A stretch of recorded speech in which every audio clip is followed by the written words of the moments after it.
la imagen literaria, poética, de un dios tóxico que está enfurecido a Apolo.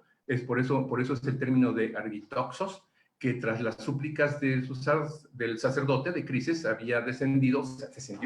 ¿Qué poder tendría Crises sobre Apolo, que lo hizo descender del Olimpo, que se sentara en la distancia y que luego le disparara sus flechas mortalmente envenenadas contra los hombres, ¿no? Insisto, en la descripción breve de esa peste, de ese loimos, que luego de iniciarse en algún lejano, de alguna manera tampoco sabemos cómo, porque es un relato literario y hasta donde yo sé no hay mucha investigación al respecto de esto, que la peste avanza semejante a la noche, llega a las llanuras troyanas, afecta, infecta, envenena primero al ganado, luego a los animales y luego se extiende a los griegos que estaban asediando la ciudad y va provocando la muerte de ellos, ¿sí? Tampoco sé, quizá alguno de ustedes tenga noticia, y ahora podría platicarlo dentro de la parte del conservatorio, de que esta peste afectara también a los troyanos que estaban tras los muros, ¿no? Los que estaban resguardando la ciudad. Hasta donde yo sé, son los que se murieron eran estos dánaos, estos aqueos que estaban fuera de Troya y que, pues bueno, esperaban poder entrar, como hicieron después, gracias a las trampas que inventó Odiseo, ¿no? Llama mi atención también, y decía hace un momento que el término desminteo es importante, porque acá voy a lanzar yo quizá una hipótesis muy arriesgada al respecto, ¿no? Me llama la atención que Crises invoque a este dios, a Apolo, como Apolo esminteo, es decir, como una especie de Apolo ratonero. Dicen los que saben que esminteo es una palabra de origen cretense que significa ratón. Mi hipótesis está en el sentido de que quizá la peste de la que se está hablando aquí en la Ilíada, esa enfermedad enviada por Apolo que avanzaba como la noche, haya sido una especie de peste negra semejante a aquella que sufrió Europa en el siglo XIV. Creo que la mayoría de ustedes saben también de esta epidemia del siglo XIV, y que igualmente se propagó primero a partir de los roedores y luego de las bestias y luego llegó a los hombres, ¿no? Esta peste negra que pobres ratones, pobres ratas las han acusado todo el tiempo de que eran las que portaban la enfermedad, y recién se ha descubierto que no es así, ¿no? Que no son propiamente los ratones, sino que son los piojos que van en los animalitos y que van transmitiendo la enfermedad, ¿no? Insisto, seguramente la hipótesis está muy arriesgada, está muy equivocada, y en todo caso lo que quiero destacar acá es la peste como una de las causas de mortandad en la Grecia arcaica, particularmente en el mundo homérico, que está todavía, sabemos, muy cercano a aquella época de la humanidad en la que la aparición y la curación de las enfermedades concedían un papel muy importante a las divinidades, tal como vemos en los versos homéricos que estamos comentando, ¿no? La peste en esta época, en la época arcaica, las enfermedades en términos generales muy consideradas como de origen divino, ¿no? Si tú te enfermabas y si tú te morías era porque era un castigo divino, ya lo vimos con el sacerdote que le dice a Apolo, sabes que pues estos no quieren soltar a mi hija, pues enférmalos, ¿no? Para que a ver si muriéndose todos pueden liberarla. Y entonces pues es un castigo divino, ¿no? Es la muerte como castigo divino por una falta humana, ¿no? Este topos de la muerte como castigo divino va a ser muy recurrido a lo largo de la literatura griega. Recordemos también, por ejemplo, el inicio del Edipo Rey de Sófocles, que justo se menciona ahí esa peste, pero claro, no es esta peste, es la peste de la que vamos a hablar al ratito, que es la de Atenas del 430, ¿no? El héroe homérico no solo moría por la voluntad divina, también si leemos la Ilíada, leemos la Odisea, la otra causa de muerte entre los griegos antiguos pues eran la guerra tan perniciosa, que era temible, que era fatal, casi igual que la propia peste. En algunos momentos de la Ilíada, en algunos versos, se compara o se habla, y sobre todo en este primer canto, se habla tanto de la peste como de la guerra al mismo nivel de mortandad, ¿no? A lo largo del poema también vemos que los personajes homéricos van falleciendo por ambos lados, tanto aqueos como troyanos, por causas de heridas mortales, ¿no? A cada rato estaban peleando, entraban había un duelo fatal, cruentas batallas entre unos y otros, y entonces morían, ¿no? Y por las heridas, por las heridas por las que escapaban las almas y hacían su viaje sin regreso al Hades, ¿no? Está el relato de la muerte de Héctor, Patroclo, Atreo, Festo y muchísimos personajes, ¿no?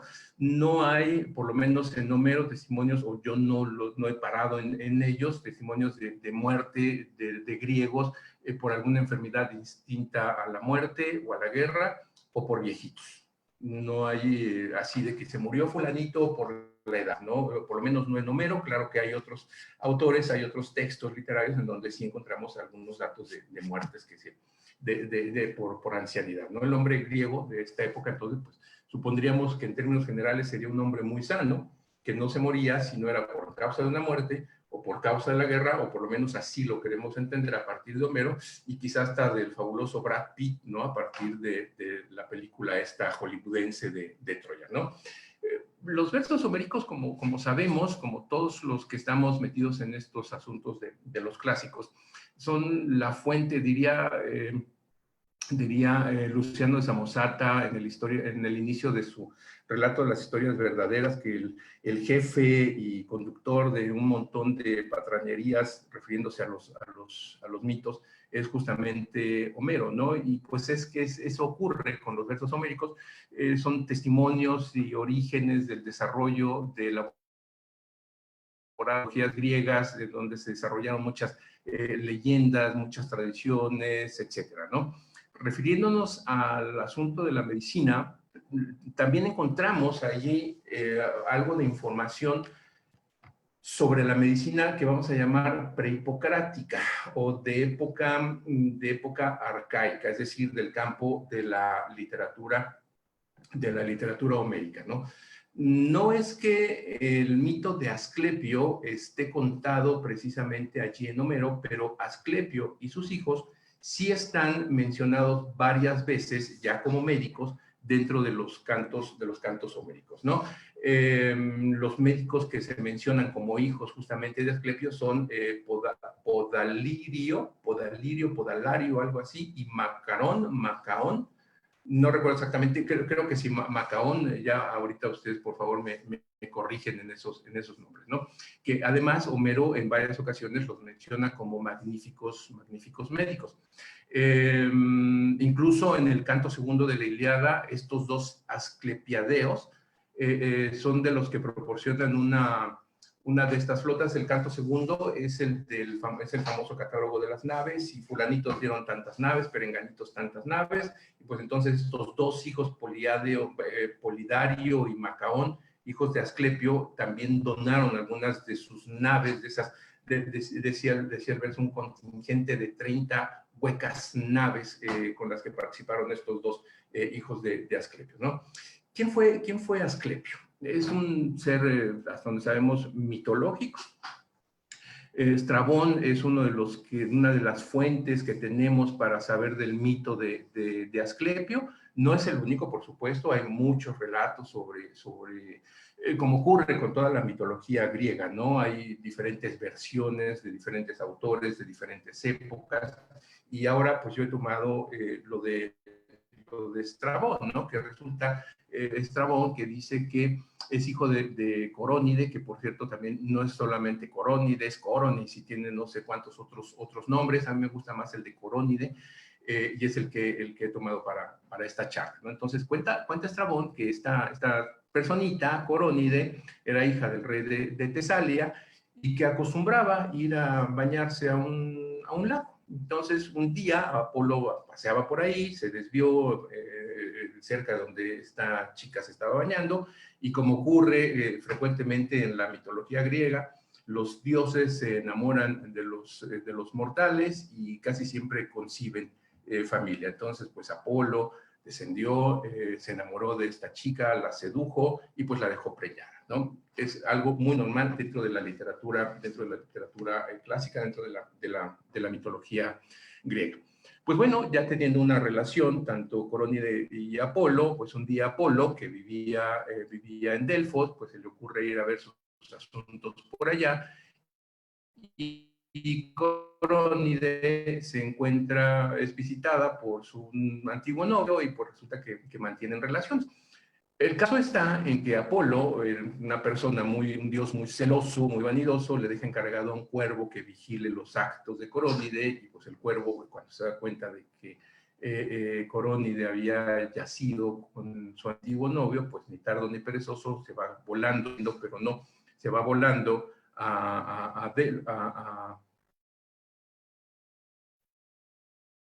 se va volando a Delfos y le dice a Apolo todo lo que pasó. Apolo culpa al cuervo de que no haya evitado tal acción entre Corónide y el exnovio, y entonces, pues, de ahí es de donde los cuervos que eran blancos se convierten en cuervos negros. Apolo, que por cierto tenía como hermana gemela a Artemisa, pues se refugia con Artemisa y le dice, mira, Coroni me engañó, y etcétera, y en fin, se queja con ella. Artemisa, pues en defensa de su hermano, va y mata a Corónide, curiosamente también con una flecha, ¿no? Entonces, a Artemisa en ese caso también considerémosla como Apolo, como un dios tóxico también, ¿no? Esto de ser dioses flechadores, toxos, toxevo, pues de ahí se viene la ocurrencia de que son dioses tóxicos, y más pensando, por ejemplo, en Apolo, como decíamos hace un momento, en que es propagador de una epidemia, pues podremos bien efectivamente considerarlo como un dios que propaga lo tóxico, ¿sí? de la enfermedad. Pues resulta que, bueno, cuando Corónide ya estaba en la pira fúnebre, que ya la iban a cremar, pues por ahí pasaba Hermes, se apiada del bebé que estaba en el vientre de Corónide, y lo que hace es le hace una cesárea post-mortem, le llaman, ¿no? Y de hecho estaríamos quizá frente a la primera cesárea de la historia europea, pero que se hace post-mortem. Las cesáreas eran actos quirúrgicos, ginecológicos, más o menos frecuentes. Hay varios dioses que además nacen también así, por medio de cesáreas. Pensemos también en Dionisio. Orfeo creo que también, Nevelia, nace también por medio de una cesárea. En fin, o sea, hay varios, ¿no? Son tópicos más o menos recurrentes. El caso está en que, perdón, anda una visitante voladora por acá. Perdón. El caso es que Hermes rescata al bebé del vientre de la madre, que ya estaba muerta, y se lo lleva a entregar a Quirón, que fue en su momento también el educador de Aquiles, o sea, también casi nada, o sea, puros personajes de altos vuelos. Recibe a Asclepio como suyo, lo adopta y le empieza a enseñar el arte de la medicina, ¿no? O sea, hasta donde sabemos por todas las narraciones que hay de este personaje de Asclepio, pues se convierte precisamente en un dios médico. Y además, cosa no curiosa, la descendencia que tiene Asclepio, los nombres algunas fuentes dicen que son 4, otras que son 7, otras que son 11, en fin, tiene varios hijos, no sabemos cuántos ni exactamente quién, depende de la fuente que estemos consultando, pero lo que sí es cierto que excepto Macaón y Podilario, personajes de la Ilíada, que no he encontrado cuál es su relación con un equivalente referido a algún evento médico. Los otros, la mayoría sí, por ejemplo, es padre de Hagia, salud, de Iaso, curación, de Aceso, que es la diosa de los procesos de curación, y de la famosa Panacea también, que lo cura todo, ¿no? Entonces, los dioses o semidioses hijos de Asclepio, casi todos van a tener su nombre relacionado con algún evento curativo, ¿no? Algunos dicen que Atenea le regala a Asclepio, ya siendo médico, ya teniendo su familia, ya empezando a desarrollar toda su medicina. Atenea le regala sangre de las gorgonas en unas copas. En una la sangre estaba envenenada, en la otra la sangre era pura, y lo que está haciendo, lo que refleja esta historia, es que pues Atenea le está dando a Asclepio el poder de la vida y la muerte. Parece ser que a Asclepio le interesa más resucitar muertos, y se la pasa un buen rato resucitando muertos, sanando a los enfermos, y esto como que no le agrada mucho a Zeus, pues porque estaba alterando el orden natural de la vida humana, nacer, crecer y morir. Y Asclepio, pues de alguna manera no estaba respetando ese orden, cosa que, pues por supuesto, altera también al padre Zeus, que lo mata con un rayo. Apolo se enoja porque le han matado al hijo que nunca vio, del que nunca se hizo cargo, al que nunca le pasó pensión alimenticia, y entonces se ofende mucho con Zeus, y Apolo corre y ahora se desquita y mata ahora a los hijos, a los que tienen un ojo, a los cíclopes de Zeus, en fin, o sea, se hace todo un galimatías entre dioses. Pero Apolo, al hijo que nunca atendió, pues lo convierte en una constelación, ¿no? De hecho, si ustedes buscan datos sobre la constelación de Ofiuco, nótese además el nombre que es muy importante, o el de Serpentario, son las mismas constelaciones, pero ambas dos tienen significación de serpiente, porque además la serpiente pues es también un símbolo del médico Asclepio.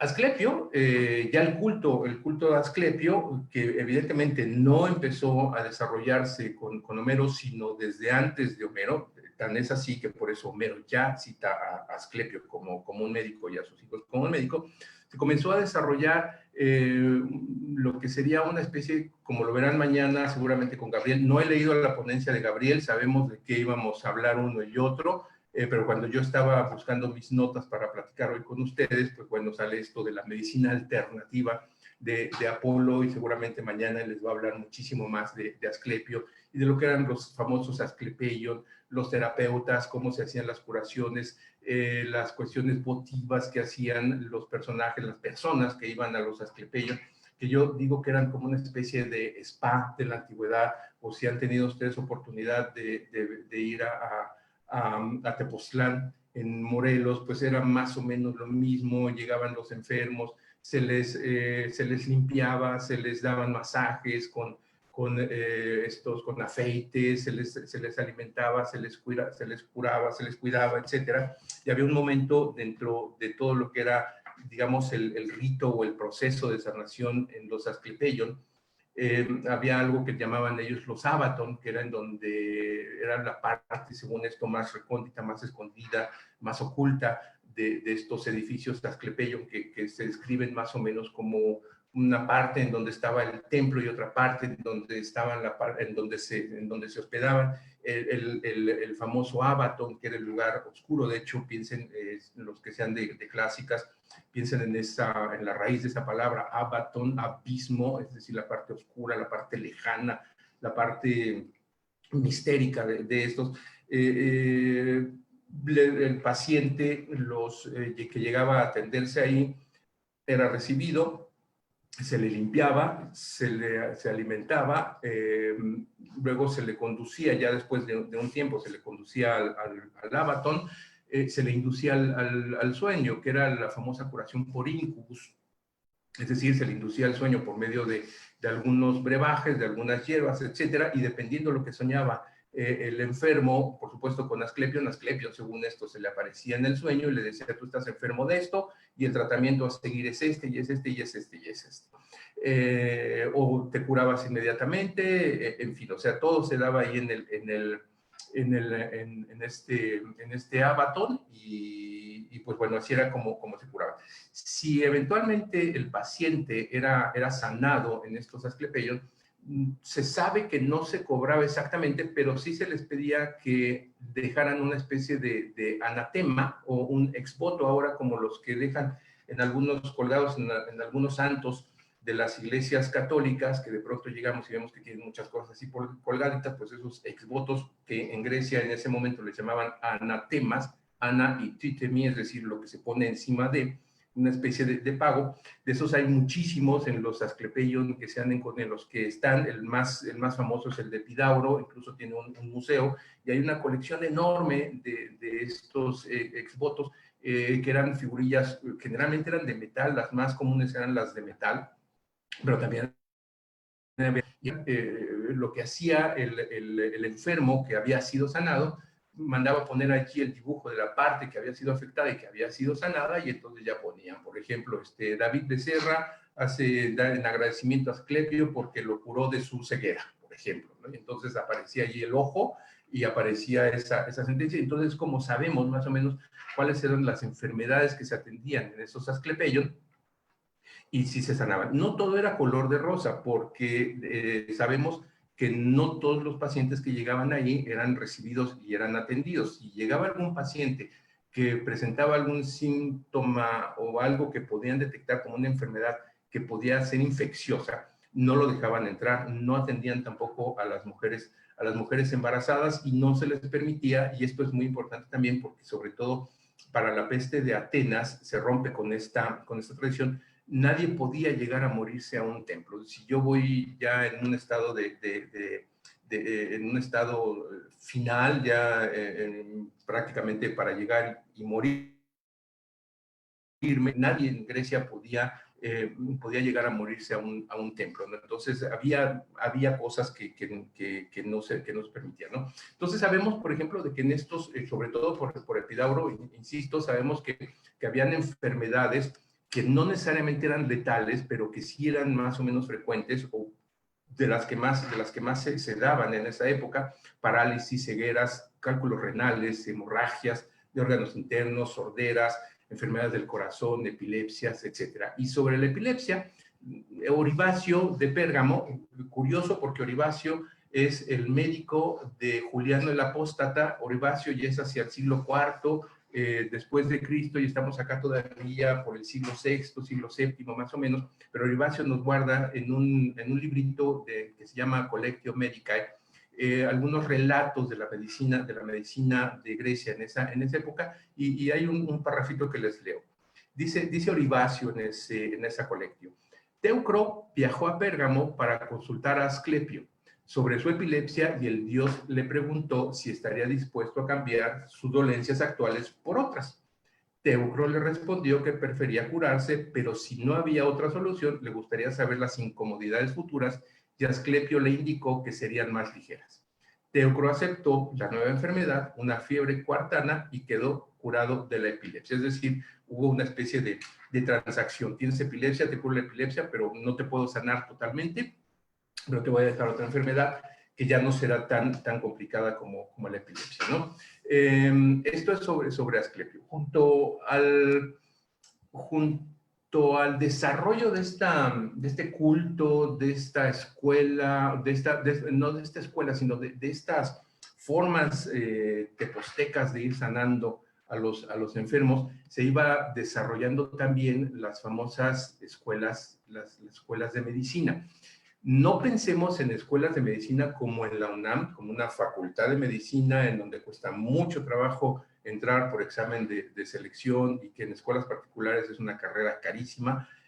No es ese tipo de escuelas, sino que eran, como después van a ser también las escuelas de traductores en la época medieval, la de Toledo, la de Bagdad, etcétera, que eran congregaciones de gente que se dedicaba a lo mismo. Acá las escuelas de medicina, las primeras escuelas de medicina, se desarrollaron 4 o 5 aproximadamente, y era gente que comenzaba a hacer tratamientos médicos. La primera escuela de medicina que se funda o que se conoce, de la que se tiene noticia, es una que se desarrolla en Tegnino, allá en Turquía, hacia el año 700 aproximadamente. A diferencia de... ¿Sí? ¿Sí? ¿Perdón? ¿Perdón? ¿Me oye? ¿Me oye? Me Se te escucho abrió repetido. el micrófono, David. Sí te escuchamos. Sí te escuchamos, David. Sí, es que me escuché repetido ahorita y me espanté. Pensé que venía No, algo. no te asustes, no te asustes, Okay, síguele. ya me había espantado. Bueno, continúo entonces. Voy un poquito más rápido porque veo que ya me tardé mucho y quiero llegar a la peste de Atenas y platicar un poquito sobre Hipócrates y Galeno, sobre lo que creo que nos reunió a muchos acá, que queremos escuchar más o menos cómo es que se morían los griegos, o estas narraciones casi terroríficas de la muerte de un personaje griego, ¿no?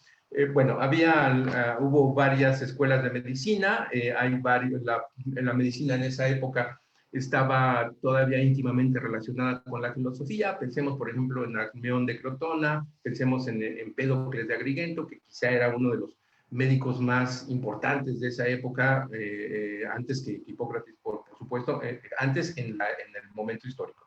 Empédocles de Agrigento, de que incluso se dice que fue tan buen, fue filósofo, por supuesto, y es mucho más conocido por nosotros como filósofo que por médico, pero algunas fuentes incluso dicen que fue un excelente médico que hasta llegó a resucitar a una mujer que había dejado de respirar y que tenía 30 días sin, digamos, pues ya muerta, ¿no? Entonces, mezclada ahí la medicina, la filosofía, las cuestiones mistéricas, divinas, etcétera, ¿no? Pero así, arrastrando, llegamos pronto a Hipócrates, que por supuesto se desarrolla en una de esas escuelas de medicina que estaban allá desde el 700 antes de Cristo, y de Hipócrates también se podrían decir muchísimas cosas. De Hipócrates y de Galeno y todo lo que estamos platicando ahora bien valdrían materias optativas para poder conocer un poco más de estos asuntos. Pero bueno, Hipócrates sobresalió de los demás, primero porque es uno de los primeros que se oponen ya de manera así drástica a la medicina divina de la época arcaica. De hecho, tiene un tratado que se llama Sobre la medicina antigua, en donde critica de manera muy agria a la medicina que se había desarrollado antes de ellos, ¿no? En la escuela hipocrática, la escuela de Cos, lo que comienza a notarse, a diferencia de las otras escuelas, es que se empiezan a dar tratamientos, se empiezan a hacer curaciones por medio de observaciones científicas, se empiezan a hacer lo que se van a conocer como historias clínicas, es decir, hay un paciente y entonces vamos a empezar a ver cómo se produjo la enfermedad, qué fue lo que produjo la enfermedad, cuál es el tratamiento que se le puede implementar y de salvarle la vida y si se puede o no se puede salvar. Tenemos un corpus hipocrático, es muy grande, se duda mucho de que dentro de ese corpus el juramento a Hipócrates sea de Hipócrates y de que Hipócrates también no es el autor de todos los 70 y tantos, 80 y tantos tratados que conforman ese corpus hipocrático. Se sabe que no es el autor porque por los estilos, por las épocas, etcétera, estamos hablando de una confusión de un corpus que se hizo a lo largo de casi 200 años. Entonces, Hipócrates no vivió 200 años, ¿no? Hipócrates nació hacia el 460 y murió en el 377 aproximadamente. A la mitad de su vida es cuando ocurre esta famosa peste de Atenas, en la que, por cierto, van a decir que Hipócrates no estuvo. No hay, hasta donde yo sé, no hay testimonios de Hipócrates, descripciones de Hipócrates de esa famosa peste de Atenas, aunque sí hace descripción de otras epidemias que se daban en otros lugares.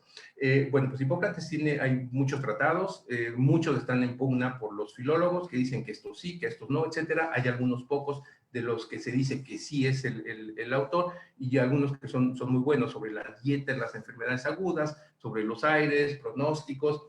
Dos que a mí me gustan muchísimo, porque además son justo esto, el recuento esto que dije, las historias clínicas de los pacientes, que por una parte aforismos, además de que el aforismo habla mucho de cómo debe ser el médico, qué es lo que debe hacer, comportamientos éticos que recomendaba él de los médicos en su época, y el libro de epidemias, que son dos libros de epidemias, que no confundamos o pensemos que porque se llama epidemias, hace descripciones de epidemias. Se llama epidemias porque Hipócrates viajaba mucho. No era un médico de su lugar, de que estuviera sentado y que como ahora en los doctor Simi, que llegan y se atienden y se acaba. Viajaba muchísimo, entonces llama a estos textos, a estos tratados, les llama epidemias. Creo que es el mejor tratado o el que mejor compendia estas historias clínicas, y se llama epidemias porque epi y demos, es decir, son las enfermedades que él iba localizando en cada uno de los lugares en los que él visitaba, ¿sí? Hipócrates divide en este sentido las enfermedades entre enfermedades agudas, crónicas, endémicas y epidémicas. Endémicas, las que son o se producen en una sola localidad, y epidémicas, aquellas que se dan en diferentes lugares. Una gripa que se da en la Ciudad de México, que se da en Monterrey, es decir, esa es una enfermedad epidémica, y una enfermedad endémica es aquella que se produce solamente en la Ciudad de México y no se difunde a otros lugares, ¿sí? Decía que Hipócrates, curiosamente, no estuvo en esta famosa epidemia de Atenas, que justo ahora, por lo que estamos acá reunidos y todo lo que se ha comentado recién, ha tenido una especie de repunte, o vamos, hemos regresado muchos a revisar ese relato de Tucídides sobre la epidemia de Atenas. Es con mucho de la que tenemos una descripción más abundante y más detallada de cómo se produjo esa enfermedad, cómo llegó a Atenas. Esta es una epidemia. ¿Cómo llegó a Atenas? No es una pandemia, es una epidemia, aunque por allí hay algunos investigadores que dicen que sí alcanzó el grado de una pandemia. No lo sé, habría que estudiar con más detalle, pero bueno, Tucídides nos relata paso por paso cómo llega la enfermedad, cómo eran los síntomas, cómo se desarrollaba la infección en el cuerpo humano, qué pasaba con aquellas personas con las que tenían la epidemia, y vamos, tenían la infección y lograban sobrevivir, y cómo se distribuyó, ¿no? No sé si han leído este fragmento de Tucídides, está al inicio del libro 2 de la historia de la guerra del Peloponeso. Es un relato de verdad impresionante, y yo creo que ha tomado otra vez un cierto reempuje, intención, interés en este momento en el que nosotros estamos viviendo una pandemia, por la similitud que hay entre el relato de Tucídides y lo que nosotros tenemos ahora, ¿no?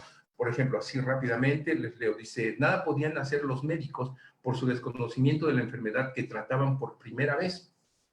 Al contrario, ellos mismos eran los principales afectados, por cuanto que eran los que más se acercaban a los enfermos.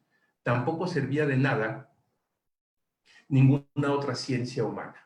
Y luego más dice: y atacó primeramente a la población del Pireo, por lo que circuló el rumor entre sus habitantes de que los peloponesios se habían echado veneno en los pozos, dado que todavía no había fuentes.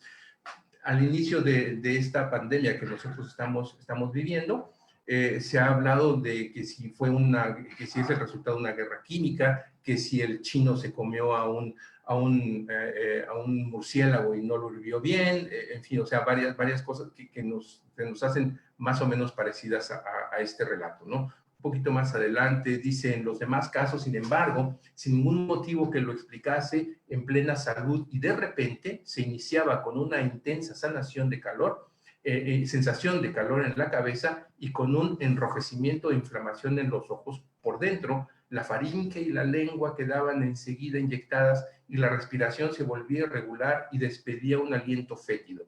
Después de estos síntomas sobrevenían estornudos y ronquera, y en poco tiempo el mal bajaba al pecho, acompañado de una tos violenta, y cuando se fijaba en el estómago, lo revolvía y venían vómitos con todas las secreciones de bilis que han sido detalladas por los médicos. No he visto detalles de médicos, como dice acá Tucídides, y venían con un malestar terrible. Y así va describiendo cuáles eran las sensaciones.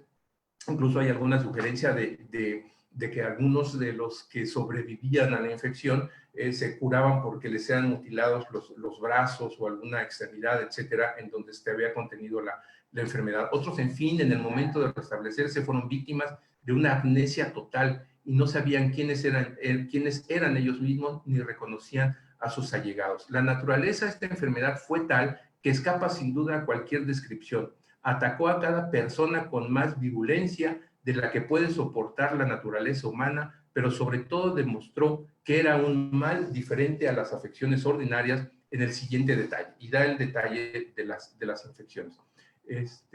¿Sí me siguen escuchando? Sí, ok. Es que me sentí muy solito. Ya me clavé, me sentí muy solito, perdón. Sí, te escuchamos. Ok, gracias.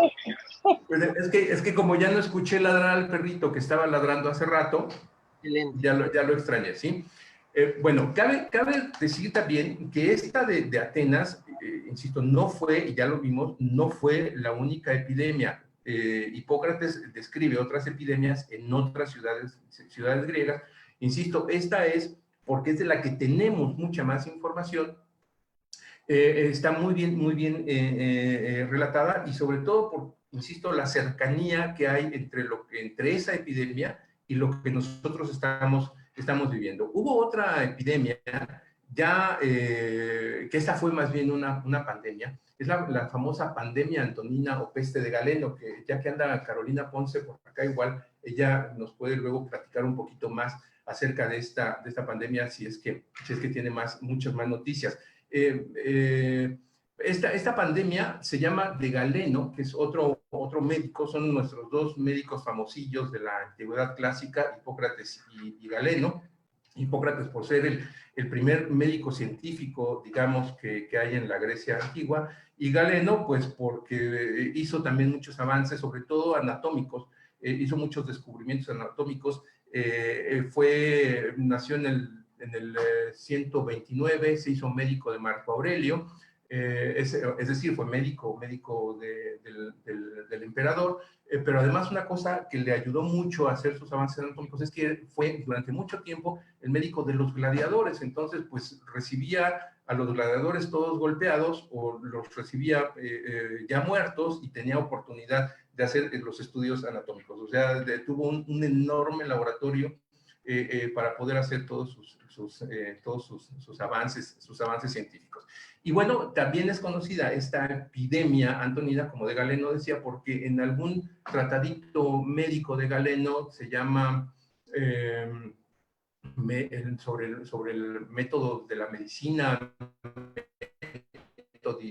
ahorita trato de acordarme bien, hay una narración o una descripción más o menos de cómo era la infección. Y dice así, se tenían exantemas de color negro o violáceo oscuro que después de un par de días se secan y desprenden del cuerpo, pústulas ulcerosas en todo el cuerpo, diarrea, fiebre y sentimiento de calentamiento interno por parte de los afectados. En algunos casos se presenta sangre en las deposiciones del infectado, pérdida de la voz y tos con sangre debido a llagas que aparecen en la cara y sectores cercanos. Entre el 9º día de la aparición de los exantemas y el 12º, la enfermedad se manifiesta con mayor violencia y es donde se produce la mayor tasa de mortandad.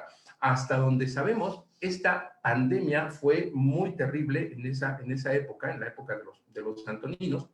Amiano Marcelino, fíjense, Amiano Marcelino también decía del siglo IV y todavía tiene por allí información de esta pandemia, nos dice que se extendió, dice, la pandemia fue tan grande que los cadáveres se transportaban en distintos vehículos y carruajes. Los antoninos promulgaron entonces las leyes severísimas respecto a la inhumación y a las sepulturas, pues prohibieron que nadie las construyera a su gusto, reglamentación que se observa todavía hoy. Por cierto, dicha epidemia, ellos todavía le llamaban epidemia, no pandemia, acabó con muchísimos miles de personas. Y dice también el mismo Amiano, dice, llenaba de enfermedad y muerte todo el territorio situado entre la tierra de los persas, el Rin y las Galias. Es decir, esta pandemia abarcó un territorio, pues todo el imperio de ese siglo II. Lo curioso de esta pandemia, a diferencia de la pandemia de Atenas, es que hay dos historias por las que se van los investigadores. Unos dicen que se origina, es en Irak, me parece, había en la campaña contra los Seleucidas, algo así, algunos de los soldados llegan a un templo de Apolo, abren un cofrecillo y el cofrecillo tenía por allí algunos venenos, los inhalan estos personajes, los que abren el cofrecillo, y de ahí se comienza a propagar toda la epidemia. Esto nos recuerda a aquellos cuentos fabulosos de las pirámides y que las tumbas que están malditas y que no se deben de abrir porque podemos contagiarnos con una enfermedad, etcétera. Y la otra es que comienza a propagarse por granos que estaban granos que se exportaban de Egipto a todo el imperio y que estaban contaminados, y que así fue como comenzó a propagarse la enfermedad. Lo cierto es que los investigadores hacen un recuento de cerca de 4 millones de personas que murieron es una pandemia que duró 4 años. Así es que no es que pongamos miedo a lo que estamos nosotros viviendo, más bien tenemos que poner mucha atención y tener mucho cuidado con las situaciones de salubridad que nos están recomendando para que la pandemia no siga extendiéndose, y ahora que estamos a punto de presenciar nuevamente rebrotes y que se juntan otro tipo de enfermedades, ¿no? Entonces, pues las pandemias entonces eran causa de muerte entre los griegos, era algo inevitable, las guerras, algunas enfermedades. Y regresando ya un poquito a Hipócrates, y para que no queden desilusionados de cómo morían o de qué morían los griegos según Hipócrates, hay que ser muy claros. Ya en Hipócrates y en los médicos de ahora hay una cosa que se llama el tratamiento oportuno. Esto se refiere a que cualquier enfermedad puede ser causa de muerte si no es atendida correctamente. Esto en la práctica a veces nos dice que no es cierto, que a veces, aunque se atiendan con oportunidad, los pacientes pueden morir. Lo estamos viendo ahora con las pandemias. Pero Hipócrates, sobre todo, genera mucho esa idea de que debe haber, para que una enfermedad no cause la muerte o para que cause la muerte, debe ser producto de la conjunción de tres cosas. Justo el momento, la atención, el momento oportuno en el que se está atendiendo, y sobre todo también el servicio médico que esté dando, es decir, el trabajo que están haciendo los médicos en el momento de dar la atención. Dice Hipócrates en su tratadito, este no es el de las epidemias, este es tratado de donde dice Hipócrates, dice: en nuestra disciplina se actúa correcta o incorrectamente en los siguientes casos, es decir, refiriéndose a la actuación de los médicos con respecto a las enfermedades. No es correcto que, tratándose de una enfermedad, se diga que es otra, que siendo de importancia se diga que es leve, que siendo leve se diga que es importante, y si un enfermo va a sobrevivir, afirmar que no sobrevivirá, y si va a morir, decir que no morirá. No reconocer que uno tiene un empiema, o no reconocer cuando una enfermedad importante se está desarrollando en el cuerpo, y si se requiere un medicamento, no conocer cuál es el que se necesita y no curar del todo lo que es posible, y en cambio lo que es imposible, decir que se curará completamente. Por tanto, en estos casos se falla en el terreno del conocimiento teórico, pero también hay fallos de habilidad manual en los casos siguientes: no reconocer que existe pus en una herida o un absceso y no reconocer las roturas o luxaciones, no reconocer,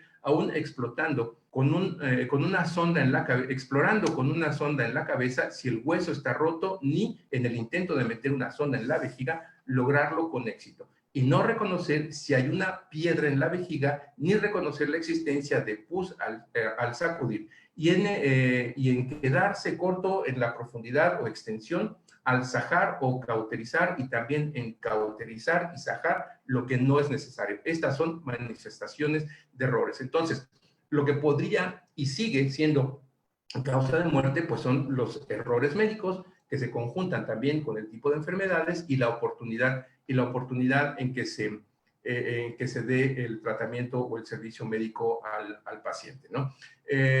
Tanto en Hipócrates como en Galeno, ya para ir concluyendo, me llama mucho la atención, por ejemplo, que hasta el insomnio también puede ser causa de muerte, ¿no? Hay Hipócrates en uno de sus tratados, justamente en ahora les digo, en el de epidemias, en el libro 1, dice así, dice: el primero que enloqueció fue un muchacho, la orina era pura, ligera, evacuación. Estoy leyendo ya una especie de historia clínica, que es lo que hacía Hipócrates, y aquí sí se van a encontrar ustedes muchos relatos de que si el paciente se salva o el paciente murió, como es el caso, por ejemplo, de ¿no? Ligera, abundante, no biliosa, lengua muy áspera, fiebre ardiente, insomnio, vientre hinchado. Enloqueció, creo yo, al 8º día, de manera licenciosa. Se levantaba, se peleaba, decía palabras muy indecentes, no siendo él de esa condición. Tras producírsele una abundante emisión de orina ligera de una sola vez, consecuente a una retención, le sobrevino un sueño continuado y una sudoración que parecía crítica a partir de otra que no era tal, quizá hacia el 10º día. Después enloqueció de nuevo y murió rápidamente el día 11º. La causa, creo yo, fue beber vino puro en abundancia un poco antes de sufrir el desvarío, ¿sí? Y así nos vamos a encontrar muchos relatos. Dejen ver si encuentro rápidamente el de Hipócrates, perdón, el de Galeno, en donde nos llama la atención también el hecho, es un dueño que tiene a su esclavo, va a salir de su casa y para que el esclavo seguramente se le escapaba con frecuencia, no se le escapara, esta vez lo deja encerrado, al esclavo le da sed, y entonces bebe vino puro. Los griegos no bebían el vino puro, de hecho el vino puro es muy letal y ahora nosotros ya no tenemos vino puro. El chico el esclavo, bebe vino puro y desde ahí desarrolla un insomnio que al final de un tiempo le causa también la muerte, ¿no? Entonces, las causas de muerte en la antigüedad clásica eran más o menos las que nosotros tenemos. O sea, no hay en realidad mucha diferencia. Muchas de las enfermedades que ellos padecían son las mismas que seguimos padeciendo. Sin embargo, ahora que estamos más desarrollados, que estamos mucho más globalizados, hay un poco más de enfermedades que las que podían tener los personajes de la antigüedad. Es otro tipo de enfermedades, y si no, también algunas se han ido transformando, ¿no? Entonces, no hay que pensar que los griegos eran así completamente sanos, que los romanos no se morían, sino que pensamos en que la sociedad, las enfermedades de esa época eran muy similares a las que nosotros tenemos. Las diferencias, pues por supuesto, las hay. Creo que ahora nosotros tenemos un poco más de enfermedades o tenemos enfermedades transformadas y pues bueno, nada más tener cuidado y tratar de protegernos y procurarnos una buena salud. Tan. Me extendí mucho, perdón. ¡Bravo! Bueno, David, muchas gracias. Vamos a pasar a la sesión de comentarios, preguntas. Hubo una participación amplia en el chat. Entonces, bueno, no sé si Leti, tú que fuiste tomando las preguntas y los comentarios, si quieras irnos contando qué pasó. Viene la parte de... Bueno, en realidad hay un asistente que está haciendo una serie de participaciones muy interesantes, se llama José Luis Gómez, está ampliando un poco la información que tú proporcionaste, planteando algunas precisiones. Romelia Martínez también estuvo haciendo algunas aportaciones que creo que todos pudimos ver en el chat, y hay algunas preguntas. Te planteo las preguntas. Me voy a brincar también por cuestiones de tiempo todos los comentarios que iban enriqueciendo la plática. Y en cuanto a las preguntas, Evelyn Ortega pregunta que ¿cuándo se sabe que la enfermedad es un castigo? Y otra pregunta ¿es posible hablar de una primera observación y un razonamiento lógico en cuanto al origen de la enfermedad? Es decir, ¿se establecen los orígenes del diagnóstico? Eso es en relación con Evelyn Ortega. Luego Rodrigo Blum parece que también hace una serie de comentarios y precisiones. Y una pregunta de Rodrigo Blum. ¿Hay alguna propuesta sobre qué enfermedad pudo haber sido la peste ateniense? Isela Saide pregunta, ¿cuál es la palabra en griego que corresponde a llaga? Y finalmente, Ileana Mendoza dice, también fue médico de los gladiadores, me imagino que se refiere a Galeno, no lo sé. Y Romelia Martínez pregunta, ¿podría relacionarse tal enfermedad con la viruela o la varicela? A ver si Romelia puede precisar, porque el momento preciso de la pregunta no lo tomé, pero están aquí los asistentes por si quieren hacer alguna acotación o alguna precisión.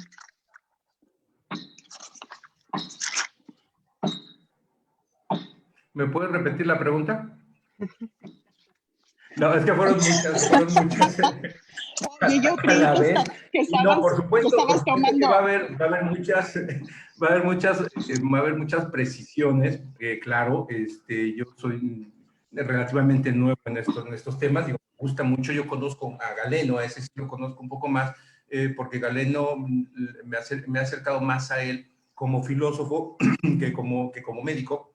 Y pues bueno, la otra parte, la literatura, etcétera, bueno, pues como clasicista, aunque no soy experto, pues más o menos tengo algunas nociones, pero creo que sí es muy interesante que haya muchísimas presiones, seguro que he dicho muchas burradas a lo largo de esta charla.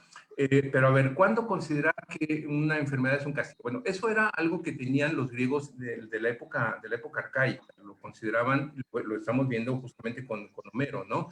Las enfermedades, la muerte, todo era el devenir de los dioses, eran ellos los que permeaban el destino de los hombres y los que decidían sobre la vida y la muerte, ¿no? Entonces, no es que nosotros ahora digamos, esto era un castigo, o sea, en la literatura, en Homero, la mayoría de las enfermedades que vemos ahí de las muertes son justamente por un designio divino, ¿no? Por una voluntad divina. Este se va a morir, este no,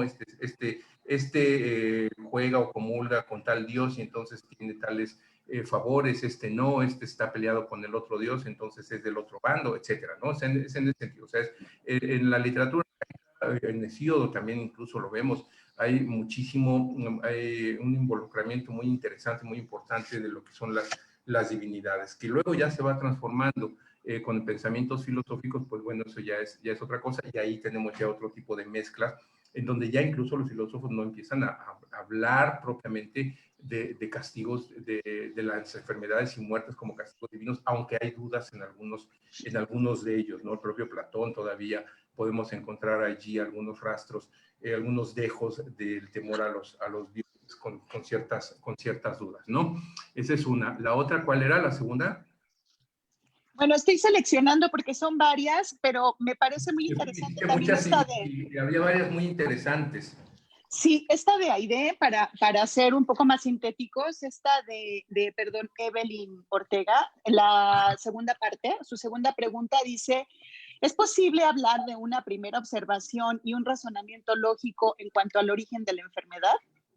Es decir, ¿se establecen los orígenes del diagnóstico?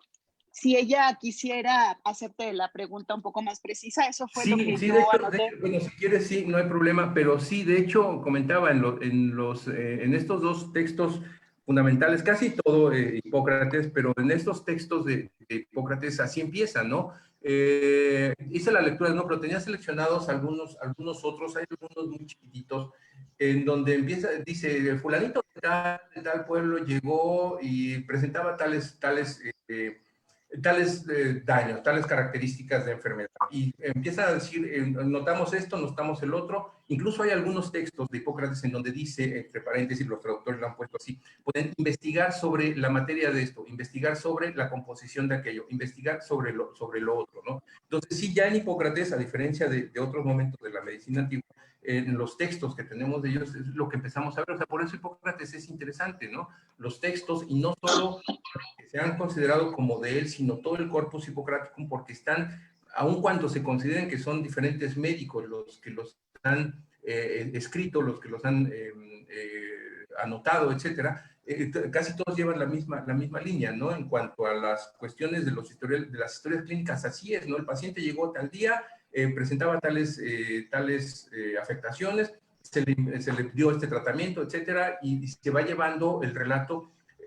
Yo espero que no todos hayamos estado algún día en un hospital, pero seguramente hemos visto cómo de pronto está el paciente en la cama, llega la enfermera, ya hace revisiones, ya anota, llega el médico, ya hace anotaciones sin estar. Bueno, pues esas son las historias clínicas que son las mismas que nos han ido conservando, ¿no? Entonces sí, por supuesto que ya leyendo a Hipócrates y varios de estos textos, vemos que sí ya hay observaciones muy científicas de lo que eran las enfermedades, ¿no? Que por supuesto no eran lo que son ahora y que tenían muchos errores, eso también hay que ser muy claros, ¿no? O sea, por ejemplo, simplemente sabemos que no había necropsias, que estaba prohibida la necropsia, incluso hasta el mismo Galeno, ¿no? Galeno aprovechaba de que llegaba el gladiador despedazado y entonces ya podía ver cómo estaba la composición muscular, qué era lo que tenía adentro, si no lo tenía, por ellos por sí mismos no lo podían hacer, ¿no? Entonces, hay muchas cuestiones de medicina que estaban equivocadas y que no pudieron empezar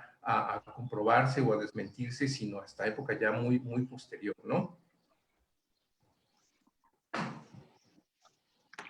Bien, yo creo que podríamos enviar algunas preguntas directamente a David para que puedan ser respondidas con más extensión y con más precisión. Pero una última pregunta aquí de Romelia Martínez, solo quisiera pedirle que si pudiera contextualizar. Dice Romelia Martínez que si podría relacionarse tal enfermedad con la viruela o la varicela. Romelia Martínez, te pediría si puedes precisar, si abres micrófono y precisas, por favor, en qué contexto se dio tu pregunta. Sí, bueno, buenas tardes a todos. Hola, Romelia. Buenas tardes, profesor.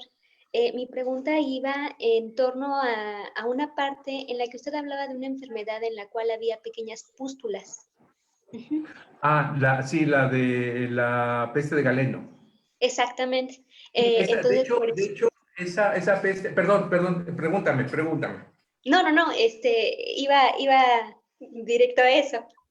Sí, es que de hecho la consideran como una forma de viruela, ¿eh? Los médicos actuales, los que la han investigado a partir de las fuentes, etcétera, dicen que es una viruela, es una forma de viruela que se dio en esa época y pues por lo que vemos fue muy fatal, fue muy letal, ¿no? Y por ahí alguien había preguntado también sobre la de Atenas, ¿no? Esa es creo que la más peleada porque hay un montonal de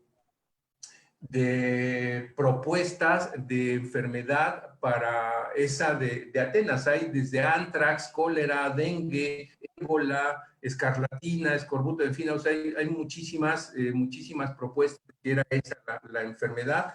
Es muy probable, no sé, yo creo que pudo haber sido cualquiera de ellas, ¿no? Lo que pasa es que ya estamos muy lejos en el tiempo y quizá pensemos que pueda ser un tipo de ébola, que creo que es el que tiene, es como que por la que han votado más de esa época. Por supuesto que era un ébola diferente al nuestro, porque estamos en una época diferente, los climas son diferentes, los desarrollos sociales son diferentes, las alimentaciones son diferentes, pero vamos, tendrán características que puedan compartirse entre enfermedades antiguas y enfermedades modernas, ¿no? Pero la de Atenas sí es la que tiene así una colección de tipos de enfermedades infecciosas que pudieron haber sido, ¿no?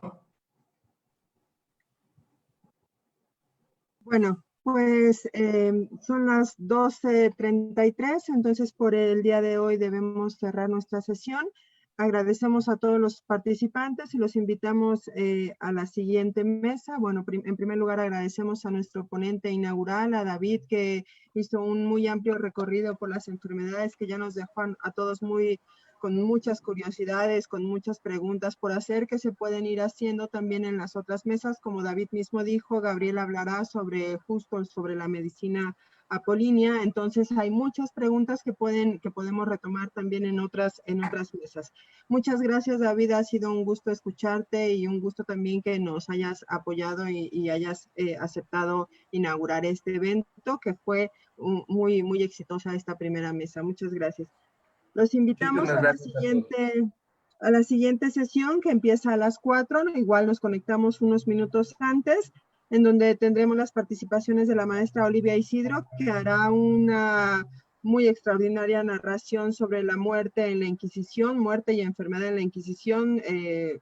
Será un territorio un poco tortuoso y no muy placentero, pero es una gran especialista justo de la época y tiene unos relatos que nos van a sacar a todos prurito, ¿no? Y la segunda participación será de la doctora Evelia Arteaga, que hablará del amor por la vida y la muerte, distintos testimonios. Ella es una especialista en epitafios funerarios y es quien mejor conoce también del tema, y ahora esta sesión la quiso hacer un poco diferente. En vez de hablar de la muerte, quizá necesitamos un poco enfocarnos en amar la vida con todas sus condiciones, ¿no? Entonces los esperamos con mucho gusto un poquito antes de las 4 y vamos a dejar todas las preguntas del chat, las pasamos también al Facebook, los comentarios, las fotos, podemos seguir dialogando en nuestro espacio colectivo que hicimos también en el Facebook. Muchísimas gracias a todos.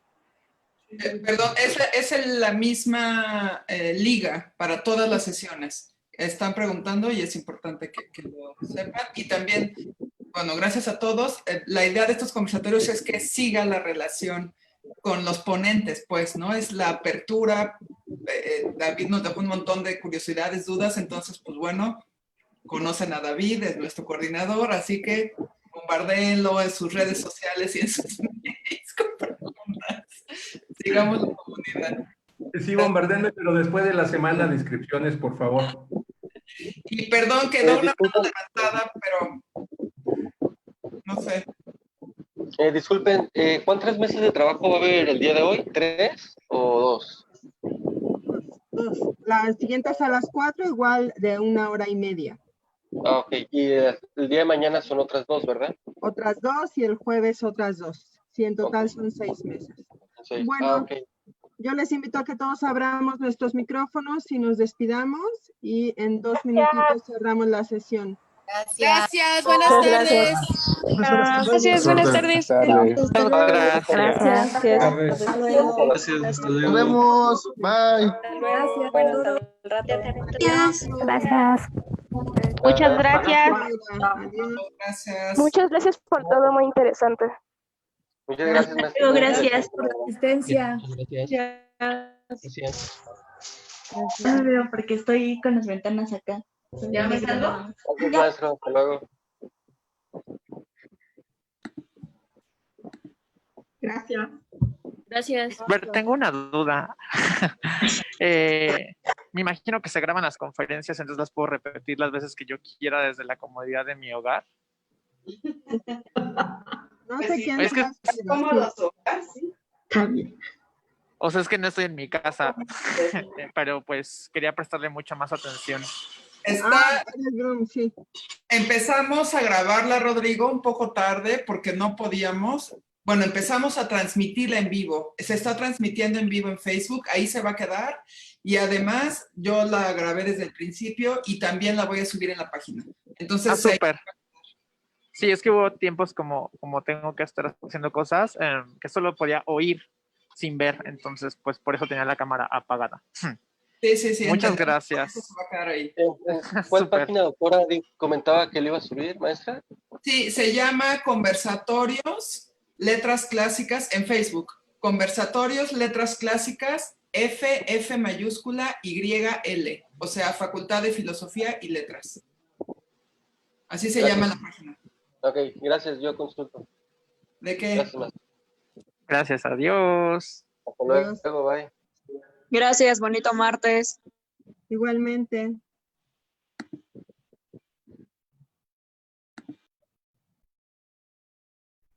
Gracias, bonito día. Igualmente.